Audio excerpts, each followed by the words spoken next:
हमारा परिचय नहीं है, हाँ उन्होंने अर्पित किया है और उन्हीं के नाते से वो हमें प्यार कर रहे हैं, वो हमें स्वीकार कर रहे हैं। हम इनके योग्य थोड़ी जिनके पास हैं, नहीं, ये महादेव जी के नाते से हमें स्वीकार कर। जी को, महादेव जी के जनों को नमस्कार करे, इनके प्रसन्न होने से हमारे हरि प्रसन्न हो जाएंगे। शंकर भजन बिना नर भगत न पावे, और शिवद्रोही मम दास कहावा, सो नर मोहि सपने नहीं भावा।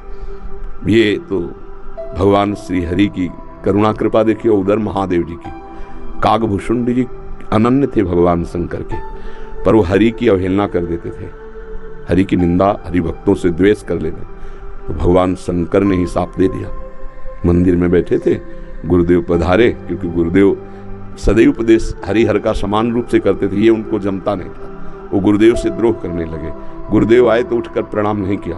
भगवान शंकर को असहनीय हो गया, धर्म की मर्यादा का नाश करता है, जा सहस्त्र बार अजगर की योनि को प्राप्त हो।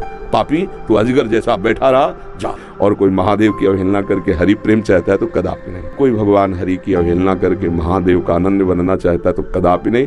हरिहर एक ही है और एक दूसरे की आराधना से ये दिखाते हैं कि कैसे भक्ति की जाती है। इसलिए उठते बैठते चलते फिरते आराध्य देव का जो स्मरण है, यही सबसे बड़ी साधना है। तो अम्बा के सहित भगवान शिव, सांब सदा शिव, शाम्ब सदा शिव, हाँ सांब सदा, जैसे सिया राम राधे श्याम, तो सांब सदा शिव, सांब सदा शिव, सांब सदा शिव। इसमें उमा सांब सदा शिव, सांब सदा शिव, वो हमारे बाप है, वो हमारी अम्मा है, हेले जगत माता और जगत पिता वही है। बहुत करुणामय है, अद्वितीय शिव अद्वितीय है, चराचर जगत के स्वामी हैं, करुणा के समुद्र हैं। और वो दंडता करे और हेलना करे तो फिर रुद्र हैं, फिर बड़े भयंकर भी हैं। इनकी सेवा पूरी सृष्टि की जो है वो लय सेवा है। जैसे ब्रह्मा रूप में आप सृजन करते हैं, हरि रूप में पालन करते हैं, तो रुद्र रूप में आप उसका संहार भी करते हैं। सृष्टि के सृजन के अधिष्ठात्र ब्रह्मा जी हैं, पालन के भगवान विष्णु हरि हैं और लय के महादेव जी। और बहुत करुणामय है, बहुत करुणामय है। वो श्लोक है, कर्पूर गौरम करुणा अवतारम, साक्षात मानो करुणा ही अवतार धारण करके शिव रूप में विराज। बस साधक को चाहिए कि इष्ट के अनन्य हो जाए। फिर वृंदावन भेजे गए, अपने को जब हवाले कर दिया महादेव जी के, अब वो कहाँ ट्रांसफर करते हैं, कैसे पहुंचाते हैं, ये हमने देखा है, किया नहीं है। हम तो उनके आश्रय वृत्ति में थे, उन्होंने ही किया। उपासक को चाहिए आराध्य देव का अनन्य होकर उनकी उपासना में अपने जीवन को बेच दे।